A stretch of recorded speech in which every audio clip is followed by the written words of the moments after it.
Okay. Hare Krishna. So we are so grateful to all of you that you are present here this evening. तो आज हम महाभारत पर कुछ चर्चा करने का प्रयास करेंगे। मैं मेरा प्रेजेंटेशन आपके साथ शेयर करता हूँ ताकि आप ठीक तरीके से देख सकें सारी चीजों को।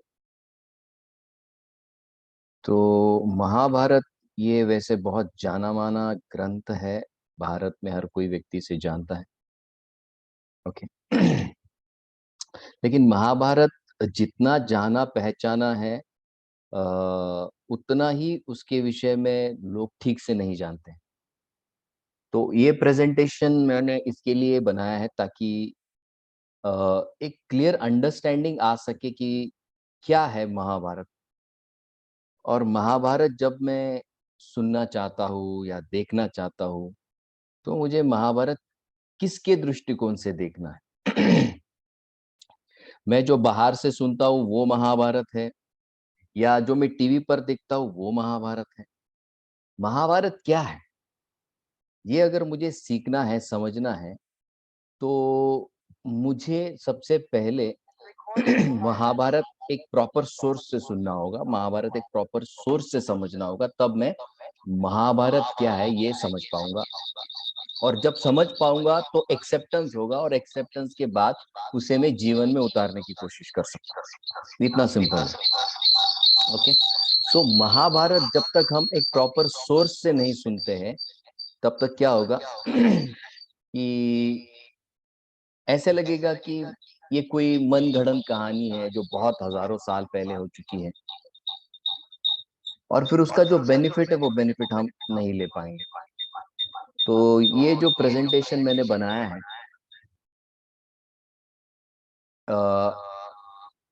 कोई किसी को क्वेरी है?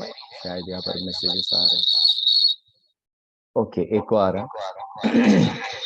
एक minute.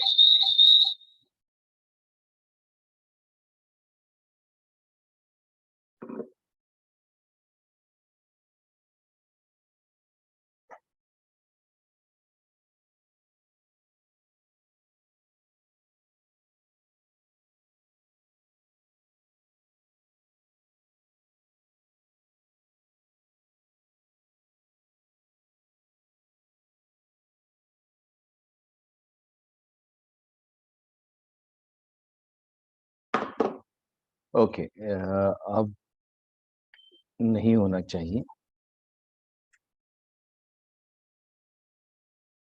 Okay, thank you.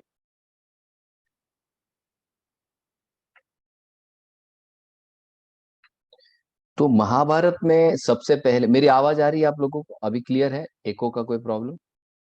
Chat में आप डाल सकते हैं क्योंकि मैंने आपको म्यूट करके रखा है। Yes okay. सर, क्लियर है वॉइस। Okay, thank you. तो ये महाभारत समझने से पहले हमें ये अभी जो 10 दिन का पर्व हमने मनाया है उसके विषय में थोड़ी सी जानकारी लेते हैं, क्योंकि उसके विषय में भी लोग ठीक तरीके से नहीं जानते हैं। जैसे आप स्क्रीन पर यहाँ पर गणेश जी का फोटो देख रहे हैं और साथ ही साथ आप वेद व्यास जी का भी फोटो देख रहे हैं। ओके, तो ये 10 दिन का पर्व क्यों मनाया जाता है? तो इसकी कई सारी स्टोरीज हैं। तो बहुत सारे लोगों को ये पता नहीं, कोई लोग कहते हैं गणेश जयंती है, कोई कहते हैं कि गणेश जी का जन्म हुआ था। गणेश जयंती जो है, वो जो गणेश जी का जन्म कहा जाता है वो पड़ता कब है? वो फरवरी में पड़ता है, माघ महीने में पड़ता है वो। तो उनका जो जन्म है वो माघ महीने में, फरवरी महीने में पड़ता है। तो यहाँ पर ये जो 10 दिन की तिथि है ये इनके जन्म की तिथि नहीं है। कई लोगों को बताया जाता है कि भाई ये जो 10 दिन है उनके जन्मदिन है। नहीं, जन्मदिन उनका जो है वो पड़ता है फरवरी में, माघ महीने में। माघ महीने में शुक्ल पक्ष की जो तिथि है उसमें वो पड़ता है। कई लोगों को ये भी पता नहीं कि चतुर्थी के कितने प्रकार हैं। संकष्टी चतुर्थी होती है जिसमें संकट निवारण करते हैं भगवान गणेश सब भक्त को। और विशेष करके जो मंगलवार की तिथि पड़ती है चतुर्थी की, तो वो और ज्यादा स्पेशल होती है। हम्म?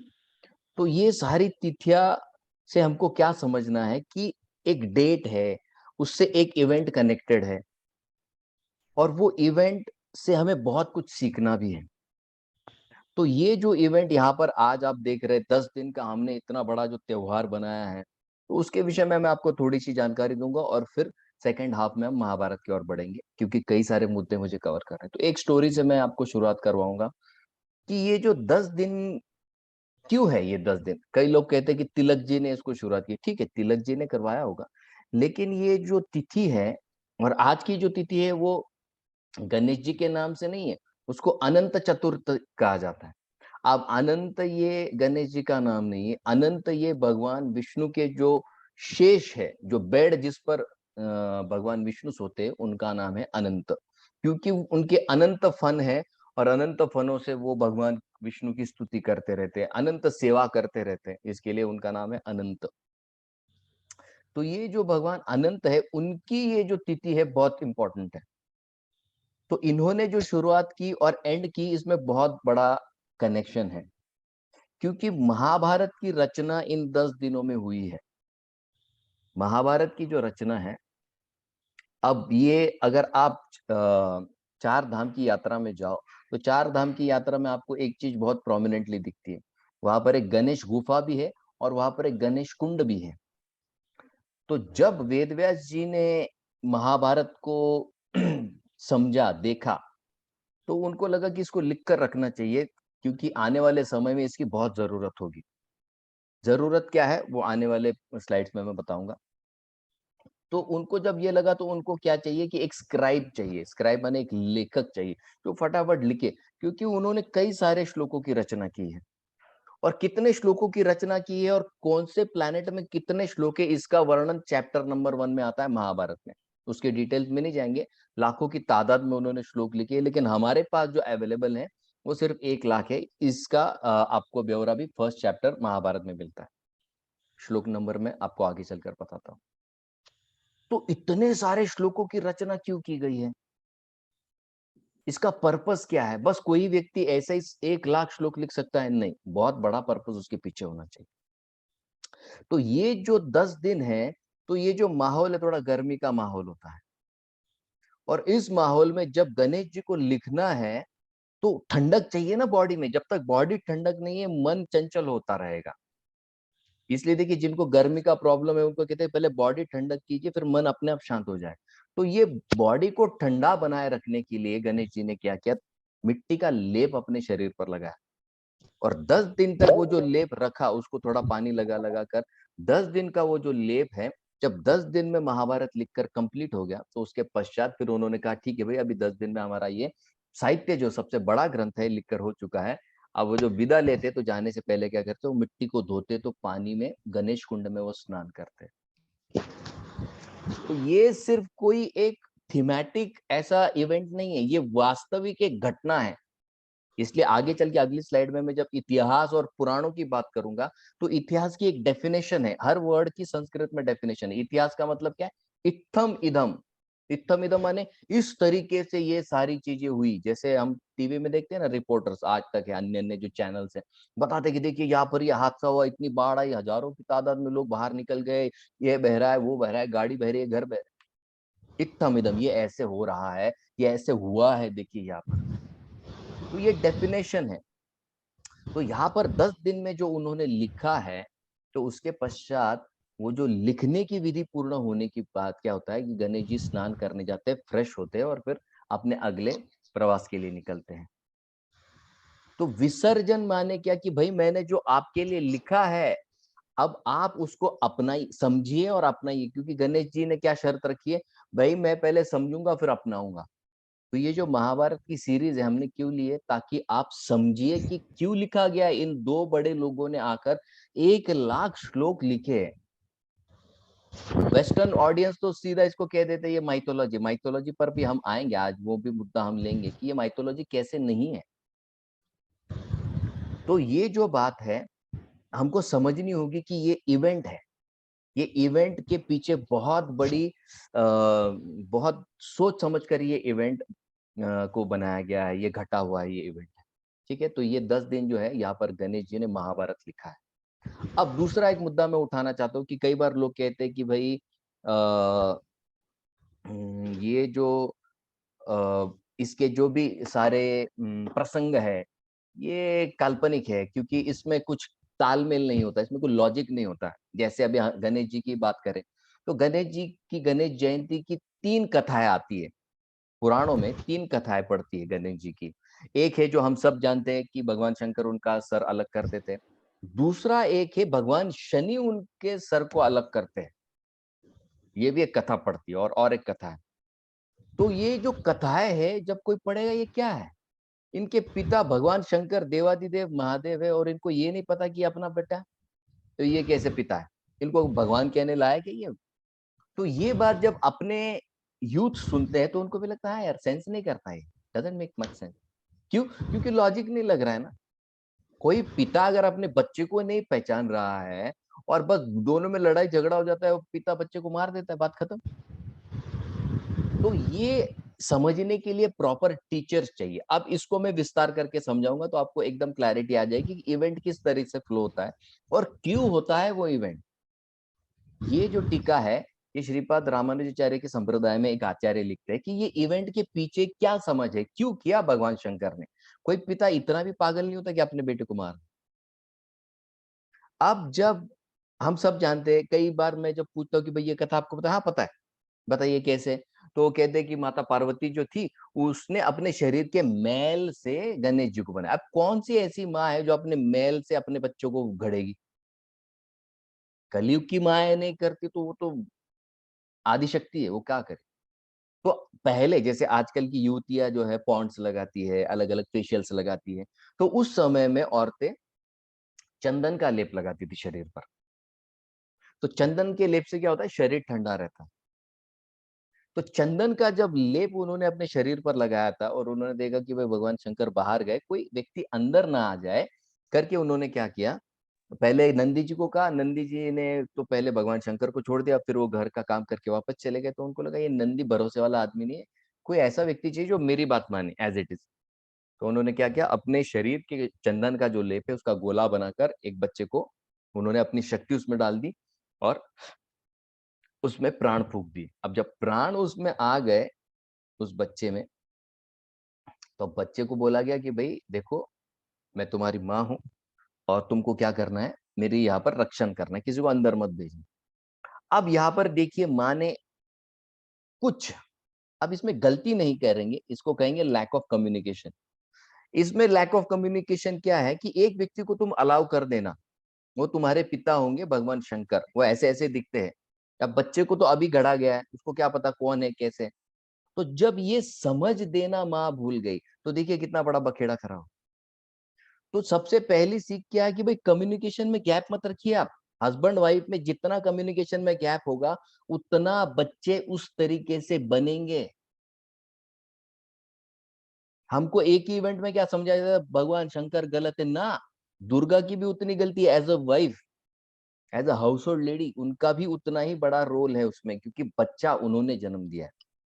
ठीक है। अब जब बच्चे को बोल दिया, कुछ बोला नहीं कि भाई खाली रक्षण करो, इनकम्प्लीट डेटा दे दिया गया तो इनकम्प्लीट आउटपुट आएगा। अब जब भगवान शंकर आते तो कहते मुझे घर के अंदर जाने, तो बोले नहीं, माँ ने तो नहीं कहा। अरे बोले वो माँ है तो मैं तेरा पिता हूँ, नहीं बोले उसने बताया नहीं मुझे, उसने तो सिर्फ कहा है। अब बच्चे ने जो डेटा ग्रास किया है एज इट इज किया है, तो बच्चे देख देख कर सीखते हैं। माता पिता ये बहुत कई बार भूल जाते हैं कि बच्चे सिर्फ देख देख कर समझते हैं और सीखते हैं। अब फिर उसने कहा नहीं मैं तो नहीं जाने दूंगा, कि उसने नहीं कहा। अब दोनों में वहां पर लड़ाई झगड़ा हो जाता है।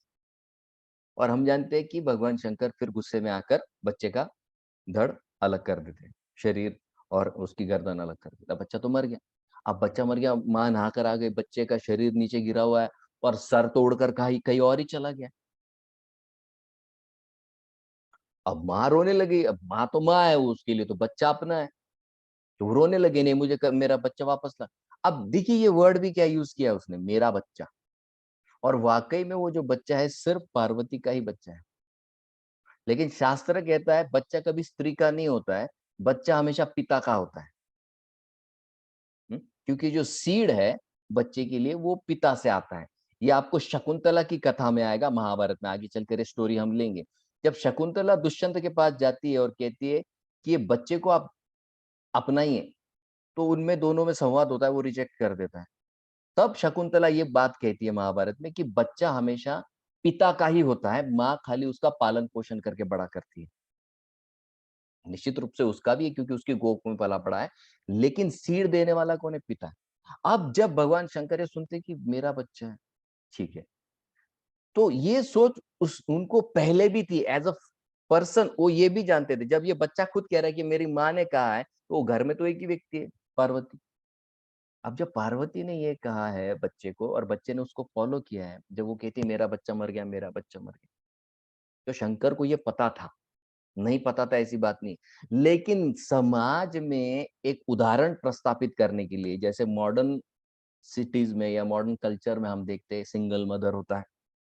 ये कॉन्सेप्ट कोई नया नहीं है, ये कॉन्सेप्ट बहुत पुराना है। यही से शुरू होता है कॉन्सेप्ट, सिंगल मदर का। तो सिंगल मदर वो बनी पहली, पार्वती। और क्या हुआ कि पति के एग्जिस्टेंस करते हुए वो सिंगल मदर बनी। उसमें तो कम्युनिकेशन गैप हो गया। अब जब कम्युनिकेशन गैप है इसमें, तो भगवान शंकर ये जानते थे कि इसने मुझे बिना पिक्चर में लिए ये सारा किया हुआ है। अब मान लीजिए कि कल ये बच्चा जी भी जाता, लड़ाई झगड़ा नहीं होता, लेकिन कल को समाज में ये बात सामने आती कि भाई ये बच्चा जो है पार्वती का है। हुँ?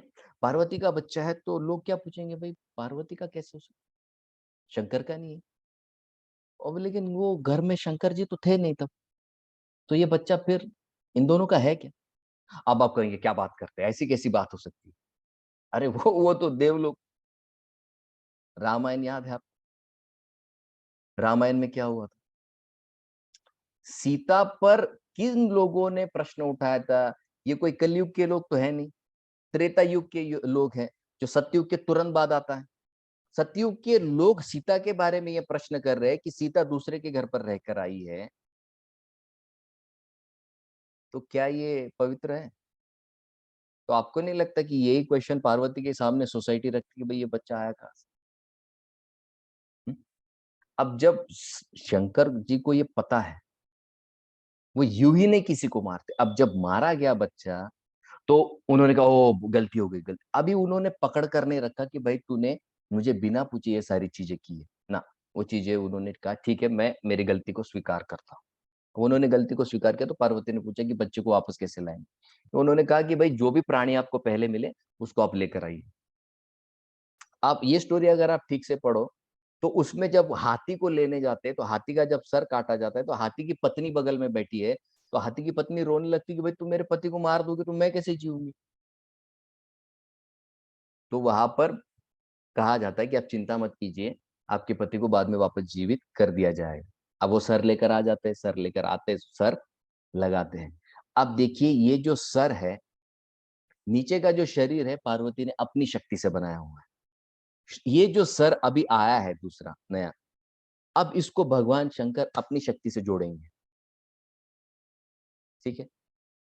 एक बच्चा कैसे जन्म लेता है? माँ की शक्ति होती है रज के रूप में, पिता की शक्ति होती है वीर्य के रूप में। ये दोनों जब एक साथ आते हैं तो बच्चे का जन्म होता है। माने दोनों की शक्तियों का जब संचार होगा, मिलन होगा, तब एक नया जीव तैयार होता है, एक नई जीवन सृष्टि तैयार होती है। वैसे ही अब नीचे का जो हिस्सा है पार्वती की देन है, ऊपर का जो हिस्सा है भगवान शंकर अपनी शक्ति से लगाएंगे, तो अब जाकर ये बच्चा जो है माता पार्वती का और भगवान शंकर का बना। अब सोसाइटी इसको एक्सेप्ट करेगी कि हाँ, दोनों की शक्ति से ये नई जीवन की शुरुआत यहाँ पर हुई है। ये उसके पीछे का इतना ब्रॉड अंडरस्टैंडिंग। ये शास्त्र आचार्यों की दृष्टि से जब देखेंगे ना, तब समझ में आएगा। वरना ये तो सिर्फ एक इवेंट होगा जिस पर हमेशा बवाल खड़े होते रहेंगे, और उन लोगों को बवाल खड़े करने जिनको कोई लेन देन नहीं है इससे। और हमारे जो बच्चे प्रश्न पूछते हैं, लेकिन माता पिता के पास इसका सवाल नहीं है, तो वो कहता है अरे नहीं ये तो भगवान है, तो कुछ भी कर सकते नहीं। ये सवाल का जवाब नहीं है। आज की युवा पीढ़ी का प्रश्न बड़ा लॉजिकल है। वो लॉजिकली सोचता है, वो साइंटिफिकली सोचता है। उसका ट्रेनिंग वैसे हुआ है, हमारा ट्रेनिंग अलग तरीके से हुआ है। तो ये जो उत्तर है, ये कहाँ मिलेंगे? ये शास्त्र पढ़ने से मिलते हैं। तो ये हमें पता होना चाहिए कि भाई ये जो शास्त्र है, ये कोई ऐसे ही नहीं है। इसलिए गणेश जी के जीवन से जुड़ी हुई कई सारी तिथियां, जैसे संकष्टी है, संकष्टी चतुर्थी आती है, अंगारिका माने क्या, जो मंगलवार के दिन पड़ती है। गणेश चतुर्थी को विनायक चतुर्थी भी कहा जाता है, जिस दिन वो लिखना शुरू किए। और आज अनंत चतुर्थी माने भगवान अनंत के गुणों का, अनंत गुणों का उन्होंने जब लिखान कर दिया, उस दिन उन्होंने कहा अब ये कंप्लीट हो गया। तो ये अनंत चतुर्दशी के दिन इनका विसर्जन होता है। तो ये सारी तिथियां यहाँ पर। तो ये जो हमने एग्जाम्पल लिया कि क्या भगवान शंकर नहीं जानते थे ये उनका बेटा है, निश्चित रूप से वो जानते थे, लेकिन समाज के सामने एक उदाहरण रखने के लिए ये सारी चीजें उन्हें करनी पड़ी। तो ये एक स्टोरी हमने ली। और दूसरी एक स्टोरी आती है पुराणों में कि भगवान शंकर जो है रामचंद्र जी के बहुत बड़े भक्त है। तो इसकी भी एक स्टोरी आती है, जब ये बात आती है कि भाई किसको सबसे पहले वर्शिप का मान देना चाहिए। तो सबसे पहले जो वर्शिप का मान देना चाहिए वो किसको दिया जाता है, वो भगवान शंकर को ही दिया जाता है। क्यों भगवान शंकर को दिया, भगवान गणेश को दिया जाता है, क्यों? क्योंकि भगवान गणेश जो है राम जी के बहुत बड़े भक्त हैं। तो कैसे बड़े भक्त है, जब वो रेस चालू होती है कि भाई जो भी पृथ्वी को पहले 3 प्रदक्षिणा करेगा उसको पहला मान दिया जाएगा, सब देवी देवता लाइन में खड़े हो जाते और फिर सब आगे भागने लगते। लेकिन अभी हम जानते हैं कि गणेश जी का जो व्हीकल है बहुत छोटा है, इनका बॉडी साइज ज्यादा है, व्हीकल बड़ा छोटा है। तो धीरे धीरे पीछे से आते और सामने से नारद मुनि आते हैं। जब नारद मुनि आते हैं तो नारद मुनि उनको पूछते हैं कि भाई कहाँ भागे जा रहे हो। तो सारे जो देवता है वो वहां से चले जाते, कहेंगे गुरु जी आए, बाद में दर्शन कर लेंगे, नमस्कार कर लेंगे, अभी भागो क्योंकि रेस जीतना है, पहला मान मिलेगा। लेकिन गणेश जी वैसे नहीं करते, उतर जाते हैं। गणेश जी उतरने के पश्चात फिर नारद मुनि को प्रणाम करते हैं। नारद मुनि के कहाँ भाग रहे हो, बोले ऐसा ऐसा रेस लगा है, मैं जीतना चाहता हूँ, तो मैं जाऊँ? बोले नहीं नहीं, तू बैठ मेरे साथ बात कर रहा है। बोले नहीं, रेस रह जाएगा मेरा। तो नारद मुनि कहते हैं देखो मेरे पास शॉर्टकट है। बोले कैसे शॉर्टकट है आपके पास? तो फिर बोले बैठ, नीचे बात करेंगे। तो दोनों बैठते हैं और वो कहते हैं कि बताओ कि ये सृष्टि की 3 मुख्य घटक कौन से हैं? तो ये सामने मैंने आपके 3 मुख्य घटक सृष्टि के रखे, इन तीनों के बगैर सृष्टि नहीं चलती है। ठीक है, तो यहाँ पर वो कहते हैं ठीक है, सूर्य चंद्र और अग्नि ये 3 मुख्य घटक है पूरी सृष्टि के। अलग दूसरे भी है लेकिन ये 3 सबसे ज्यादा प्रोमिनेंट है। तो वो कहते हैं ठीक है, मुझे बताओ कि भाई सूर्य का सबसे प्रमुख नाम क्या है? तो वो कहते हैं भानु। बोले बराबर। बोले चंद्र का सबसे प्रमुख नाम क्या है? बोले हिमकर, क्योंकि वो ठंडा होता है ना बर्फ की तरह। बोले हाँ तूने तो सही कहा। और अग्नि का सबसे प्रमुख नाम क्या है? तो बोले कृषाणु। बोले एकदम सही कहा। तो अगर वो फिर वो कहते हैं कि भाई अगर मैं ये कहूं कि भानु को अगर मैं भनु कहूं तो उसका कुछ मतलब बनता है क्या? बोले नहीं, कुछ मतलब नहीं बनता। तो फिर बोले भानु को भनु को भानु क्या बनाएगा? बोले आ। बोले एकदम से। बोले हिमकर को मैं हिकर कहूं, बोले कुछ मतलब बनेगा? बोले नहीं। तो हिमकर को हिकर को हिमकर क्या बनाता है? बोले म। बोले बहुत बड़ा। बोले कृषाणु को मैं किशाणु कहूं तो कुछ मतलब बनता है? बोले कुछ नहीं। बोले फिर किशाणु को कृषाणु क्या बनेगा? बोले र। बोले ठीक है, अब ये 3 वर्ड्स को जोड़ दो। बोले र अ म, तो क्या बन गया? राम। बोले बस, ये सृष्टि राम से बनी है, तो तू नीचे राम का नाम लिख और प्रदक्षिणा कर, क्योंकि राम और राम का नाम अलग नहीं। तो 3 प्रदक्षिणा मारते तो सबसे पहले खड़े रहते वहां पर। तो ये कथा आती है पुराणों में जहां पर बताया गया है कि वो राम के नाम को प्रदक्षिणा करने से उनको वो पहले मान मिलता है। दूसरी भी कथा है जो अपने माता पिता को प्रदक्षिणा करते हैं, वो भी एक कथा है और ये भी एक कथा है। तो वो रामचंद्र जी के बहुत बड़े भक्त है, हाँ, गणेश जी। अब दूसरे टॉपिक पर आते हैं। ये तो मैंने गणेश जी जो राइटर है उनके बारे में बताया, क्योंकि हाल ही में ये जो आज आखिरी दिन है विसर्जन का, इसके लिए 2 कथाएं मैंने ली। अब ये बहुत इंपॉर्टेंट पॉइंट मैं आपके सामने रख रहा हूँ, इसका आप स्क्रीनशॉट चाहे तो ले लीजिए। क्योंकि कई बार क्या होता है, हमारे पास लिटरेचर कितने यही लोगों को पता नहीं। ओके, तो यहाँ पर देखिए 2 2 मेन हेडिंग्स है जहां मेरा कर्सर घूम रहा है। ये 2 ऊपर के 2 सबसे बड़े बॉक्सेस। एक होता है श्रुति। श्रुति आता है शब्द श्रवण से, श्रवण माने सुनना। जो मैंने गुरु से सुना है वही मैं जब रिपीट करता हूं तो उसको कहते हैं श्रुति। ठीक है, किसी का माइक शुरू है तो कृपया आप आपका माइक बंद कर दीजिए। और दूसरा होता है स्मृति। प्रभूजी मला को होस्ट बनवून द्या, मी म्यूट करतो. एकच मिनिट झालं।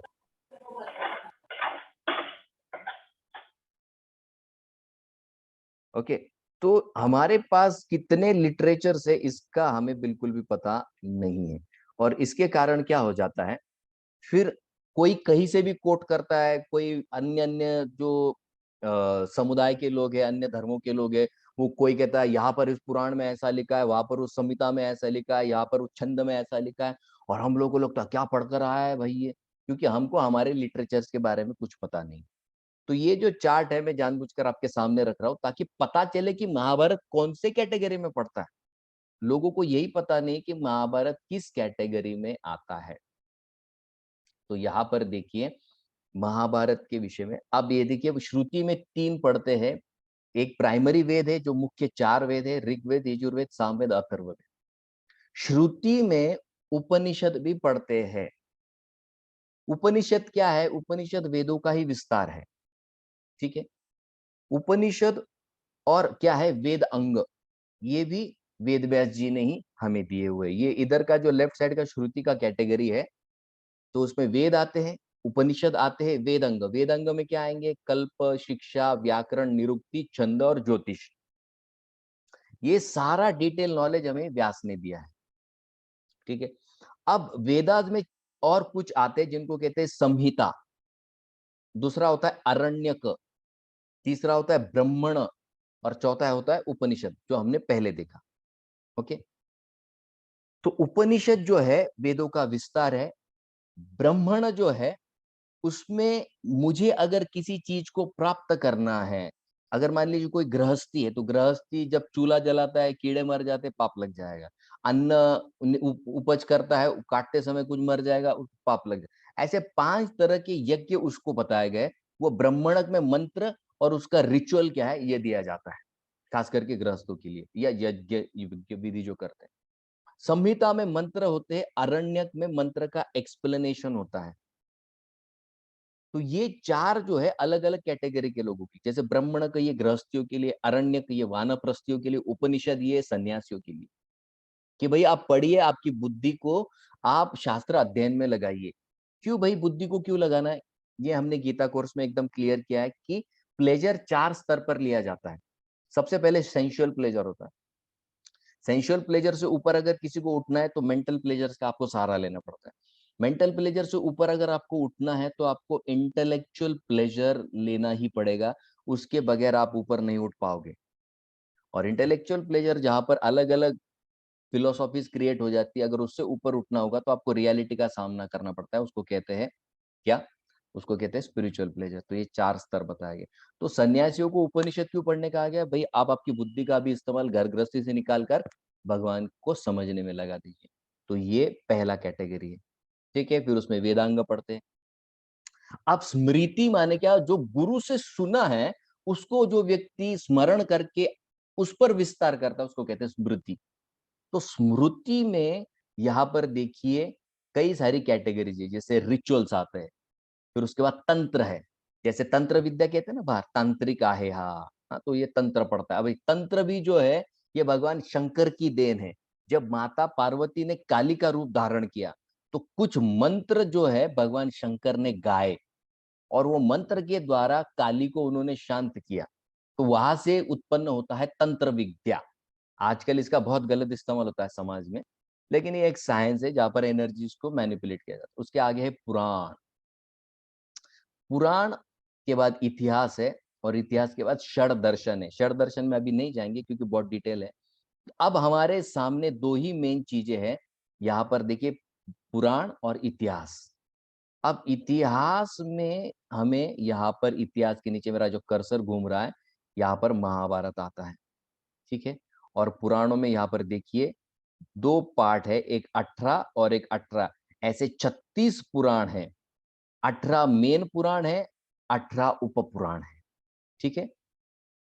ये देखिए यहाँ पर मेरा कर्सर जो घूम रहा है, 18 पुराण है, 18 उप पुराण है। ठीक है। तो टोटल 36 पुराण है। अब हमें पुराण और इतिहास का अंतर समझना है।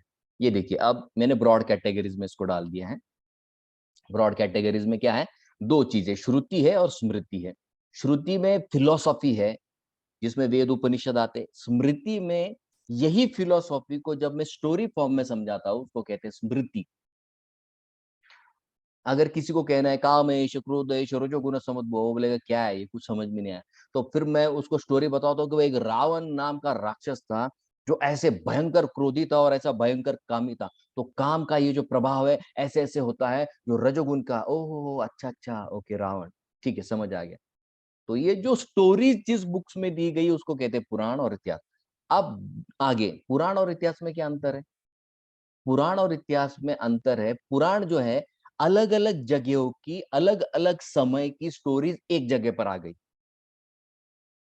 इतिहास भी स्टोरी है, इतिहास भी हिस्ट्री है, लेकिन इतिहास कब बनता है? इतिहास की डेफिनेशन क्या है? जब एक पर्टिकुलर कुल के बारे में विस्तार से बताया जाता है उसको कहते हैं इतिहास। इत्थम इदम, इनके घर में इस तरह से सारी घटनाएं घटी।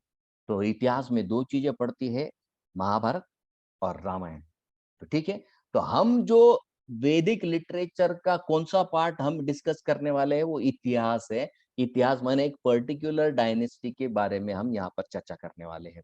तो महाभारत, भारत राजा के विषय में जहां पर बड़े विस्तार से उसके कुल के बारे में जहां बड़े विस्तार से लिखा गया है, ऐसे महाभारत के बारे में हम आज चर्चा कर रहे हैं। ओके, लेकिन अब महाभारत जो है हम जानते हैं ये कितना बड़ा है, 1 लाख श्लोकों का महाभारत। अब जब वेस्टर्न इन्फ्लुएंस इंडिया में हुआ, जैसे ब्रिटिशर्स का राज था, तो उन्होंने देखा कि भाई इनके पास तो इतनी सारी चीजें हैं, इतने शास्त्र हैं। ये एक किताब लिखी गई है, मैं अगली बार उसका नाम बताऊंगा आपको। तो ये हमारे गांधी जी के पर्सनल सेक्रेटरी रहे, उन्होंने ये किताब लिखी है, जिसमें वो बड़े डिटेल में लिखते हैं कि ब्रिटिशर्स के पार्लियामेंट में, जब ब्रिटिशर्स यहाँ पर रूल करते थे, तो ब्रिटिश पार्लियामेंट में जो मिनट्स होते ना, मिनट्स माने इस मीटिंग में क्या क्या डिस्कस हुआ, वो मिनट्स में वो लिखते हैं कि उनका जब एक जो सेनापति था, ब्रिटिश सेनापति, तो वो जब वॉर करने गया, ये 18वीं सदी की बात है। ओके, तो 18वीं सदी में जब वो वॉर करने गया, तो वॉर करते करते उसकी नाक काट दी गई।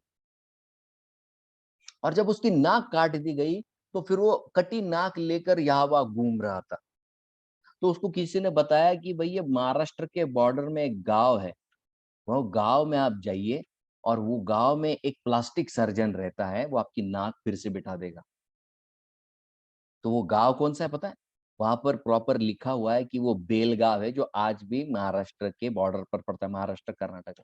तो वहां पर एक गुरुकुल था, तो वहां के जो गुरुजी थे उन्होंने उसकी प्लास्टिक सर्जरी की। यहाँ ये लिखा है उनके बुक्स में, उनके मिनट्स में, ये डायरीज उन्होंने अपनी बुक में प्रिंट की है। मैं उसका अगली बार आपको नाम भी बताऊं।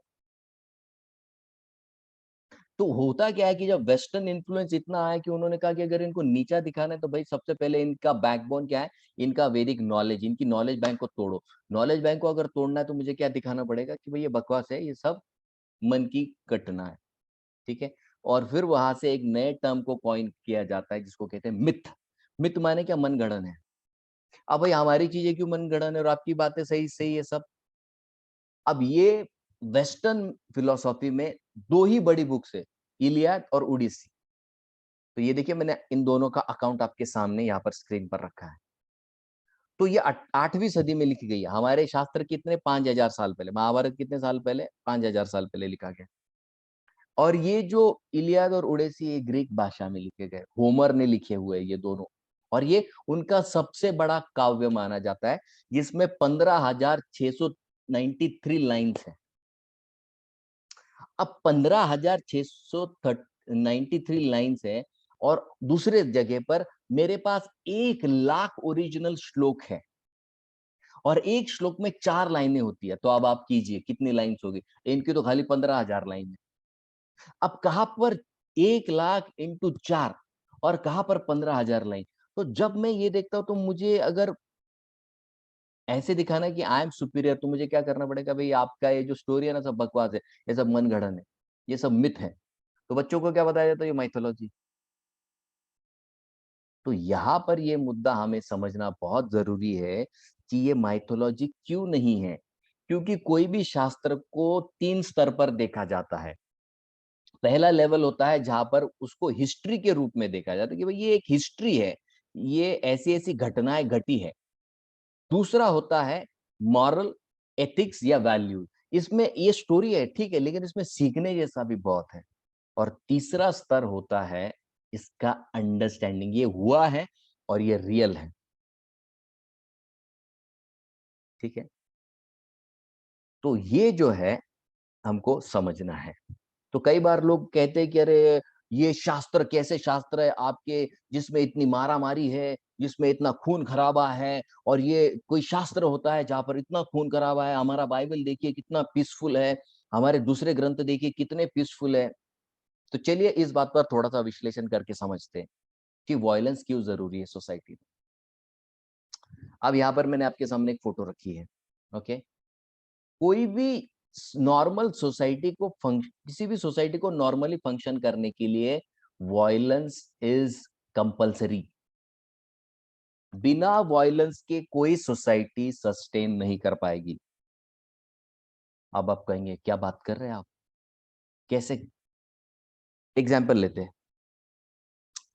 कोई व्यक्ति को कैंसर हो जाता है, मान लीजिए। ओके, कोई व्यक्ति को कैंसर हो गया और डॉक्टर कहते हैं कि भाई इसके शरीर में एक ऐसी ऐसी जगह पर ऐसी ऐसी एक गांठ बनी है, तो उसको अगर काट दोगे तो व्यक्ति बच जाएगा। ओके, तो अगर वो गांठ को काटना है तो शरीर को काटना पड़ेगा, जिससे उस व्यक्ति को बहुत पीड़ा होगी। तो अब ये काटना, उस व्यक्ति को पीड़ा देना अच्छा है या बुरा है?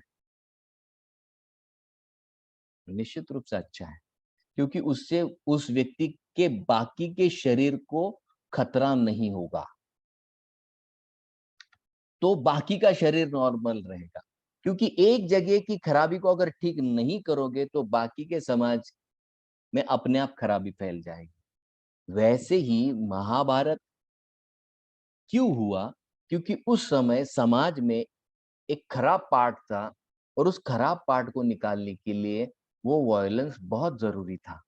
जैसे किसी व्यक्ति के बाकी के शरीर को बचाने के लिए एक स्पेसिफिक पार्ट को कट करके निकाला जा सकता है ताकि बाकी का शरीर बच जाए, वैसे ही किसी भी समाज को अगर नॉर्मली फंक्शन करना है तो वायलेंस ये नेचुरल एलिमेंट है।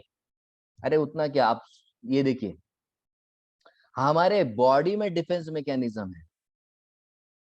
डिफेंस मैकेनिज्म का क्या मतलब होता है? सुरक्षा यंत्रणा हमारे शरीर में है। देखिए यहाँ पर गले में टॉन्सिल्स होता है, यहाँ पर लिम्फेटिक नोड्स है, यहाँ पर स्प्लीन है, यहाँ पर लिम्फेटिक वेसल है, यहाँ पर मैरो है। ये क्या है? ये पूरा ह्यूमन सिस्टम है हमारा। ह्यूमन सिस्टम का मतलब क्या है? बाहर से कोई भी खतरे की चीज आए, खत्म कर दो उसको वहीं पर। कोविड के समय को याद कीजिए, कितने गुल्ले किए हमने, कितना बीटाडिन का गार्गल किया हमने, कितनी भाप ली हमने, कितने काढ़े पिए हमने, काहे को पिए? जाने दे तो कोविड को अंदर किया हमने। कोविड को सबसे पहले निकालो, क्या करना पड़ेगा वो करेंगे कोविड को निकालने के लिए। डिफेंस जरूरी है, सुरक्षा जरूरी है। और डिफेंस का सबसे प्रमुख एलिमेंट क्या है कि कहीं ना कहीं क्षति करनी पड़ती है। कोविड के लिए जब मैं टैबलेट लेता हूं तो टैबलेट से कोविड मर जाता है, वायलेंस है, but that is a necessary violence. क्यों? क्योंकि मेरा शरीर बचेगा उससे, उसके बगैर मेरा शरीर नहीं बच सकता है। तो violence is a necessary element of a normal society. अगर वायलेंस, वायलेंस ये क्या है? वायलेंस ये यूटिलिटी बेस है, ये टूल है। ये कोई अपने आप में कोई एंड नहीं है, ये टूल है, इसको टूल की तरह यूज करना चाहिए। तो वायलेंस कब करना पड़ता है? देखिए मैं आपके सामने एक एग्जांपल और रख रहा हूँ, ये भागवत में आता है, ये महाभारत में भी ये आता है। ये दक्ष प्रजापति की कथा है जो हम सब जानते हैं। अब दक्ष के बारे में सब लोग क्या जानते हैं? ये व्यक्ति इतना हार्ड हार्टेड हो गया, इतना हार्ड हार्टेड हो गया कि इसकी खुद की बेटी ने उसके खुद के सामने अपने शरीर को जलाकर राख कर दिया। इस व्यक्ति पर 1 टका फर्क नहीं है, ये कुछ समझने के लिए तैयार नहीं है। इतना गुस्सा, इतनी ईर्ष्या अपने दामाद के प्रति कि खुद की बेटी ने खुद को जला लिया, फिर भी ये व्यक्ति को फर्क। तो इसका जो ईर्ष्या है, इसका जो गुस्सा इतने हद तक बढ़ गया, इतने हद तक बढ़ गया कि इसको अगर नॉर्मलाइज करना है तो बहुत बड़ा झटका देना पड़ता है। इसलिए फिर भगवान शंकर क्या करते हैं, अपने ही शरीर से इस आसुर को बनाते हैं और उसके गर्दन को अलग कर देते, और जो गर्दन कट जाती है, वो जो झटका बैठता है दक्ष को, कुछ समय के लिए दक्ष शांत हो जाता है, फिर उसको बकरे का सर लगाया जाता है, और जब वो झटके से उठता है दक्ष, तब उसे समझता है कि अरे बाप रे, ये क्या हुआ। जैसे एक स्टोरी बताता हूँ, ये रियल स्टोरी है। हमारे एक सीनियर है जो पहले आर्मी में काम करते थे।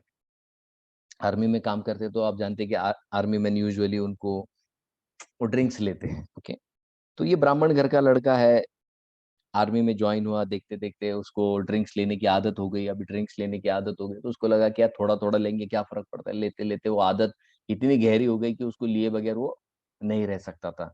और वो प्रॉपर एक, फिर उसको सुबह दोपहर शाम जो भी, जब भी उसको टाइम मिलता था, जब भी अलाउड है वहां पर, तो वो लेता था। अब जब वो लेता था तो उसकी जो आदत है कई साल तक चली। एक दिन फिर जब छुट्टी लगी तो वो घर पर आया, और घर पर जब आया तो उसकी सिस्टर आई थी जो प्रेग्नेंट थी।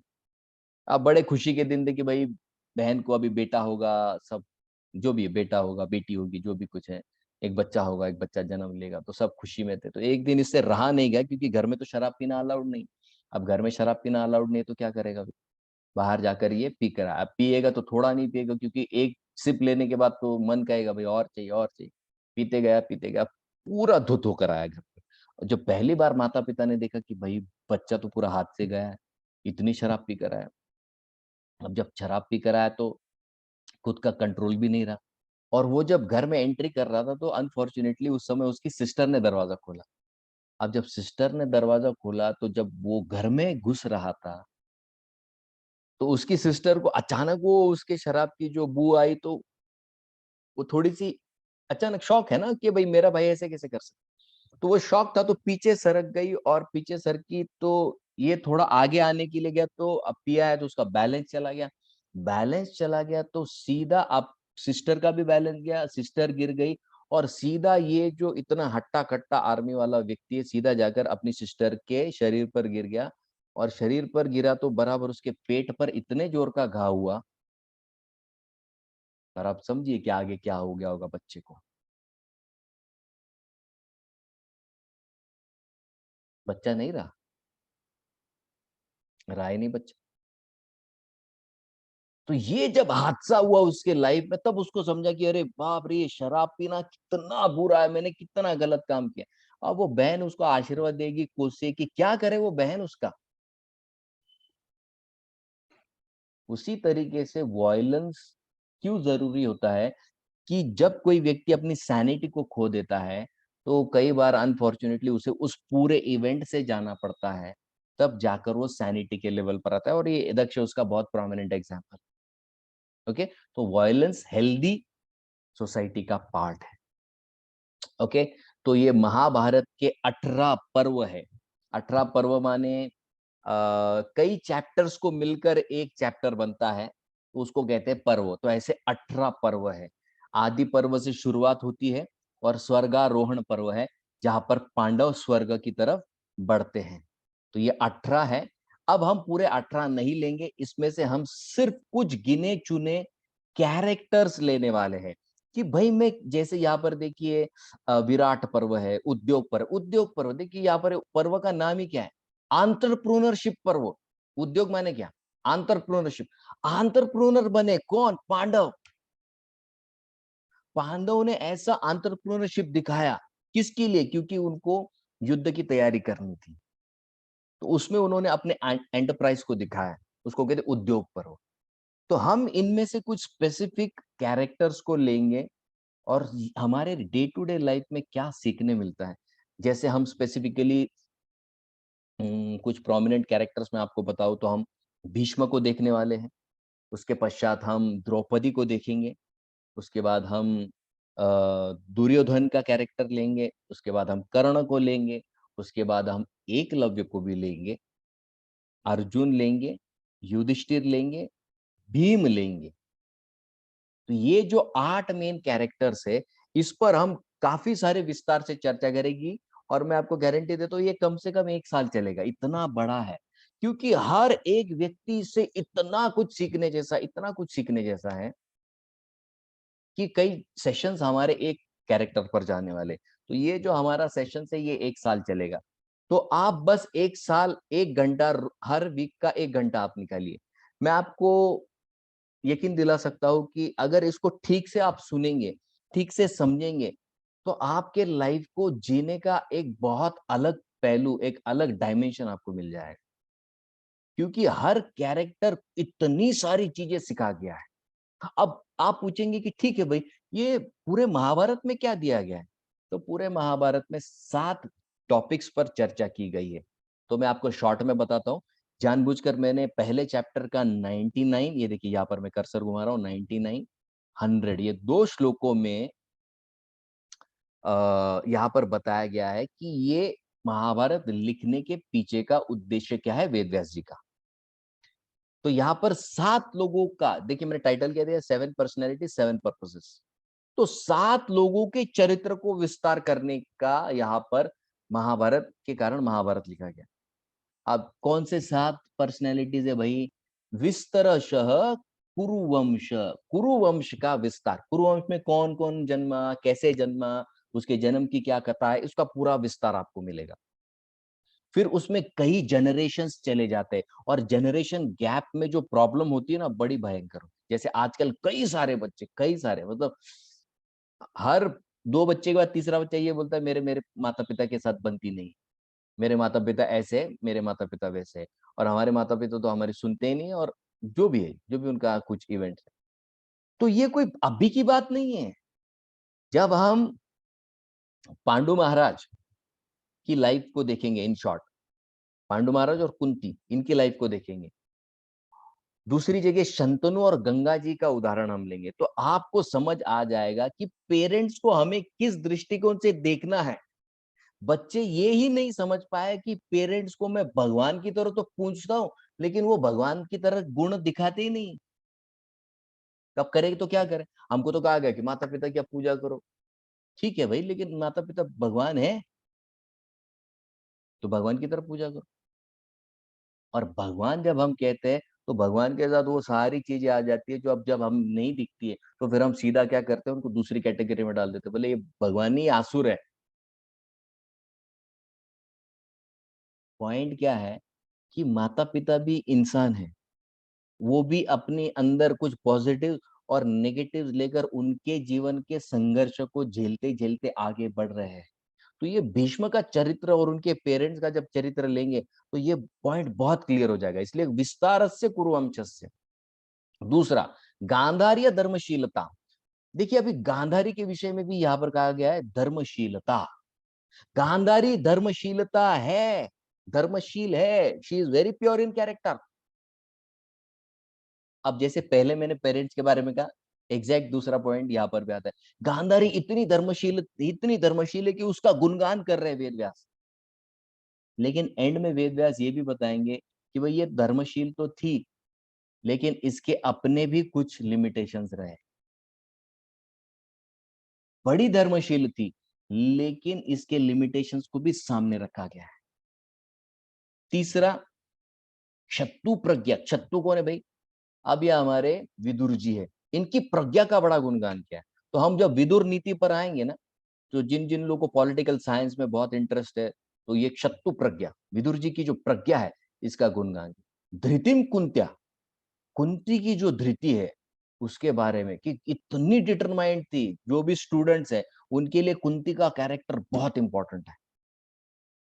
उसने जो डिटर्मिनेशन दिखाया है, वो शायद आज की कोई लेडी दिखा पाए या कोई लड़की दिखा पाए। भयंकर डिटर्मिनेशन, ऐसे ऐसे क्राइसिस से गई, लेकिन कभी उसने किसी को ये नहीं कहा कि आपकी वजह से ये हुआ है ना। She was absolutely determined.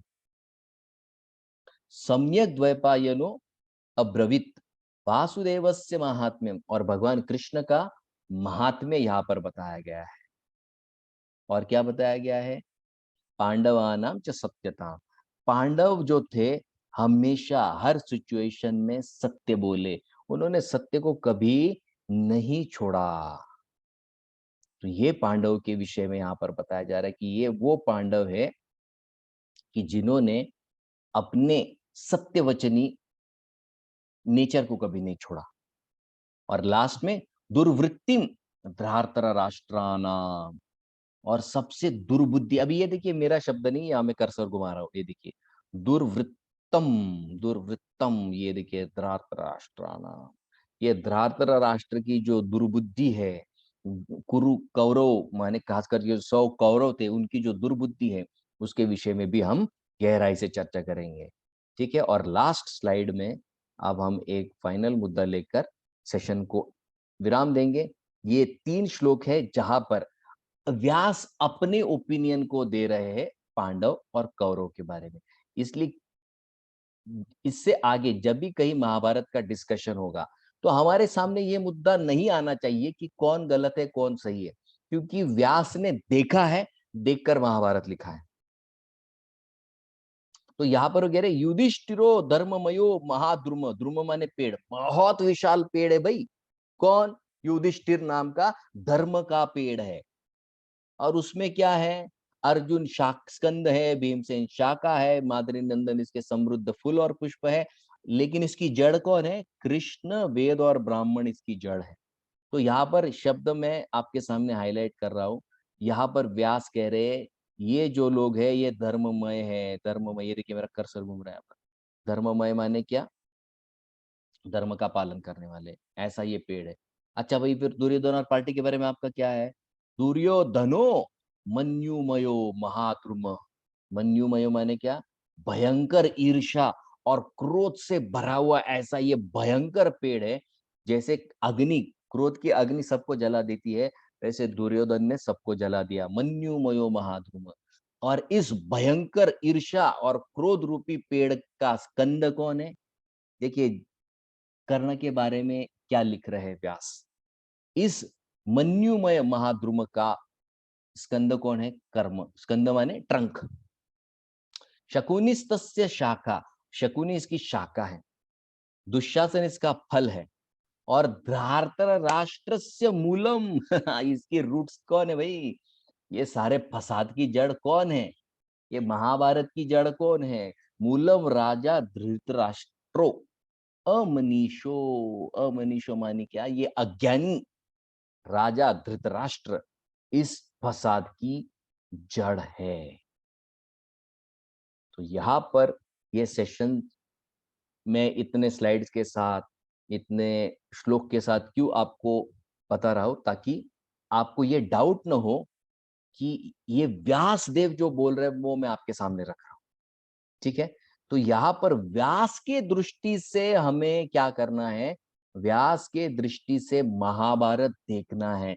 मुझे न तो टीवी वालों से कुछ लेन देन है, न तो मुझे अन्य कौन क्या बोलता है इससे मुझे कुछ लेन देन है। मुझे महाभारत किसकी दृष्टि से देखना है? मुझे महाभारत व्यास की दृष्टि से देखना है। जब व्यास की दृष्टि से देखूंगा तो मैं एज इट इज उसको समझ पाऊंगा। Okay, thank you all very much. Hare Krishna.